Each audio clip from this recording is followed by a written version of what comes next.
This is the Lone Crater YouTube. We hope this video helps. You start by getting ready. Make sure the Motorola has enough charge and you know the lock PIN or Google credentials. Wake the screen and unlock using 2 fingers to scroll the lock screen, then enter your code. This prevents accidental gestures. Once unlocked, you'll rely on 2-finger scrolling and double-tap activation because Talkback changes touch behavior.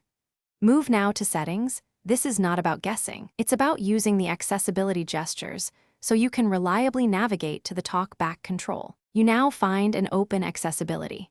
From Settings, type Accessibility into the search box if you prefer quick access, or scroll with 2 fingers until you hear Accessibility. Double tap to open it. Once inside, explore Installed Services or Screen Readers.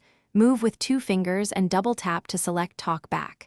When you reach the Talkback entry, double tap to open its options. This is where the toggle lives. Carefully listen for the spoken prompts so you don't miss the confirmation dialog. You turn Talkback off by double-tapping the toggle and then double-tapping OK on the confirmation prompt. This stops the service immediately. Once disabled, test basic taps and single-finger scrolling to confirm normal touch behavior. If gestures still feel wrong, restart the phone and check again. If Talkback won't turn off, try the accessibility shortcut.